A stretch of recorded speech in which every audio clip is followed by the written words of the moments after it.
Match star Gopichand కొన్నాళ్ళుగా వరుస ఫ్లాపుల్లో ఉన్నాడు. చాలా ఒక హిట్ కోసం చాలా ప్రయత్నాలు చేస్తూ ఉన్నాడు. కథనాలు మారుస్తున్నాడు, ప్రయోగాలు చేశాడు, తన ఇమేజ్కు దగ్గరగా ఉండే కథలు చేశాడు. గౌతమ్ నందా లాంటి సినిమాల్లో నెగటివ్ టచ్ ఉన్నటువంటి క్యారెక్టర్ కూడా చేశాడు. బట్ రిజల్ట్ మాత్రం అతను కోరుకున్నట్టుగా రావటం లేదు. సో ఈసారి తెలుగు దర్శకుని కాకుండా ఒక కన్నడ దర్శకుని నమ్ముకొని భీమా అనే సినిమాతో వస్తున్నాడు. ఈ భీమా సినిమా ట్రైలర్ రిలీజ్ అయింది. మరి ట్రైలర్ ఎలా ఉందనే చూద్దాం. గోపిచంద్ అనగానే మాస్లో రకమైనటువంటి ఒక ఇమేజ్ ఉంది. ఆ ఇమేజ్కి తగ్గట్టుగానే ఈ ట్రైలర్ కనిపిస్తూ ఉంది. బట్ కంటెంట్ పరంగా చూసుకున్నట్లయితే శివరాత్రి రోజు రిలీజ్ అవుతున్న సినిమా కాబట్టి ఆ డివోషనల్ టచ్ ఇస్తూ ఆ భక్తి దానికి సంబంధించిన అంబియన్స్తో పాటు ఈ సినిమా ట్రైలర్ మొత్తం కనిపిస్తూ ఉంది. నిజానికి ట్రైలర్లో పెద్దగా విషయం ఏం చెప్పలేదు. గోపిచంద్ డ్యూయల్ రోల్ చేస్తున్నాడు అన్న విషయం మాత్రం అర్థమైంది.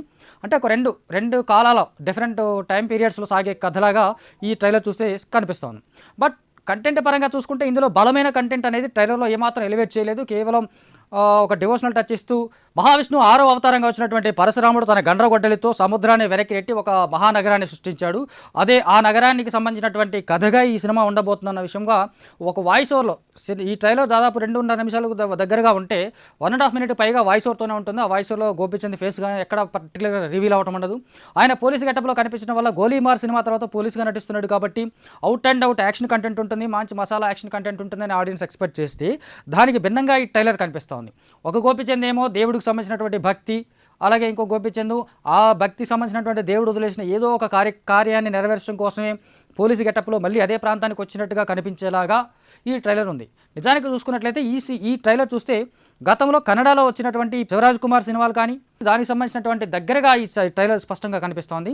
ఏ హర్ష అక్కడ ఆ సినిమాలు డైరెక్ట్ చేసినటువంటి కన్నడ దర్శకుడు ఇతను ఈ సినిమా డైరెక్ట్ చేయడం వల్ల ఆ ఇంపాక్ట్ ఇతని మీద పడిందేమో తెలియదు. కానీ శివరాజ్ కుమార్ నటించినటువంటి ఒక సినిమా ట్రైలరు లేదా ఒక సినిమాని గుర్తు తెచ్చేలాగా ఈ ట్రైలర్ కనిపిస్తోంది. ట్రైలర్లో పెద్దగా విషయం అయితే లేదు. కేవలం దేవుని నమ్ముకొని ఇప్పుడు ఈ మధ్యకాలంలో ఏదైతే మనం చూస్తున్నామో రాముడు కానీ దేవుడు కానీ ఇంకెవరైనా నమ్ముకొని తీస్తే సినిమాలు హిట్ అవుతాయి అనే ఒక భ్రమలోగా ఈ సినిమా తీశారా, నిజంగా సినిమాలో ఏదైనా విషయం ఉంటుందో తెలియదు. కానీ కొన్ని అఖండ ఫ్లేవర్ కూడా కొంత కనిపిస్తోంది.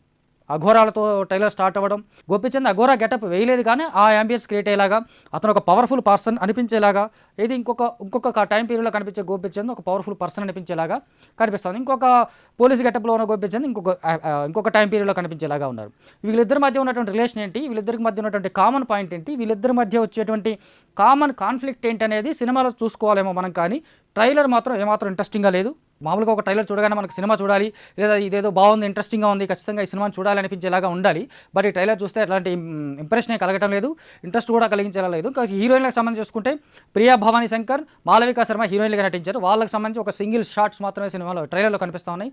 వాళ్ళ పాత్రలు ఏంటి, వాళ్ళు ఎలా ఉండబోతా ఉన్నారు, ఇది కూడా ఏమీ రివీల్ అవ్వలేదు.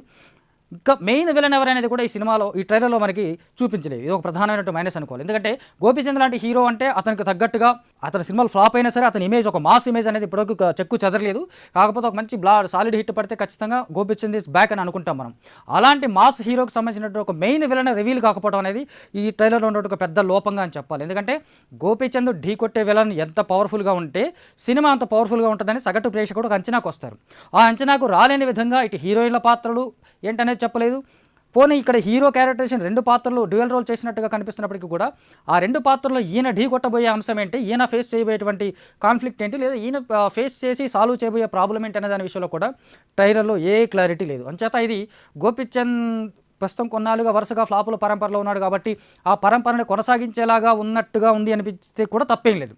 కాకపోతే సినిమా చూసాకే మన ఫైనల్ రిజల్ట్ అనేది అనుకుంటాం కాబట్టి. బట్ ట్రైలర్ చూస్తే ఇంప్రెసివ్గా లేదు, ఆకట్టుకునేలా లేదు. ఈ సినిమా చూడాలని ఒక ఎంతూజియాజం పెంచేలాగా కూడా ఈ ట్రైలర్ కనిపించడం లేదు. కాకపోతే మొత్తంగా ట్రైలర్లో ఉన్నటువంటి హైలైట్ ఏంటంటే ఈ మధ్య కొంచెం కన్నడ సినిమా నుంచి దూసుకొచ్చినటువంటి మ్యూజిక్ డైరెక్టర్ రవి బ్రాసూర్ నేపథ్య సంగీతం అతను గూస్ బంప్స్ అనేలాగా ఉంది. మామూలుగా ఇలాంటి సినిమాలకు అతను ఎలివేట్ చేస్తాడు, సినిమాలు ఎలివేట్ చేస్తాడు, సీన్స్ని ఎలివేట్ చేస్తాడు, హీరోయిజన్ ఎలివేట్ చేస్తాడు. ఒక నార్మల్ సీన్ కూడా నెక్స్ట్ లెవెల్లో చూపించేలాగా తన బీజిఎంతో మాయ చేస్తాడు. ఆ మాయ ఈ ట్రైలర్లో కనిపిస్తుంది తప్ప ట్రైలర్లో కంటెంట్ పరంగా చూసుకుంటే చాలా వీక్గా ఉంది. గోపిచంద్ నుంచి ఒక కన్నడ దర్శకుని నమ్ముకొని కన్నడలో అతను కొంచెం మాస్ పల్స్ తెలిసిన దర్శకుడే ఏ హర్ష అతని పేరు, మాస్ పల్స్ తెలిసిన దర్శకుడిగా కన్నడలో పేరు తెచ్చుకున్నాడు. కాకపోతే తెలుగు ఆడియన్స్కి కన్నడ ఆడియన్స్కి ఖచ్చితంగా ఒక డిఫరెన్స్ ఉంది. ఇది మనకి ఈ మధ్య కాలంలో చాలా కాలంగా వస్తున్న సినిమాలను బట్టి చూస్తే తెలుస్తుంది. ఎందుకంటే మనం చేసిన సినిమాలను మ్యాక్సిమం కన్నడలో రీమేక్ చేసుకుని అక్కడ హిట్ కొట్టిన సందర్భాలు మనం చూసాం తప్ప కన్నడలో హిట్ అయిన సినిమాలు ఏవి తెలుగులో పెద్దగా ఆడిన దాఖలాలు ఏం లేవు. అంచేత ఒక కన్నడ దర్శకుడు తెలుగు ఆడియన్స్ పల్స్ని, మాస్ పల్స్ని పట్టుకొని ఈ సినిమాను రూపొందించాడు అంటే నమ్మడానికి దగ్గరగా లేకుండా ట్రైలర్ కనిపిస్తోంది. మరి సినిమా ఎలా ఉంటుందో కానీ మార్చి 8న మహాశివరాత్రి రోజు రాబోతున్న ఈ సినిమా ట్రైలర్లో మాత్రం ఆ డివోషనల్ టచ్ కనిపిస్తుంది. మరి భక్తి కాపాడుతుందా ఈ సినిమాని, పరమశివుడు కాపాడుతాడా, లేదా ట్రైలర్లో చెప్పినట్టు ఆ పరశురాముడు వచ్చి కాపాడుతాడా తెలియదు కానీ ప్రస్తుతం ట్రైలర్ మాత్రం వీక్గానే ఉంది.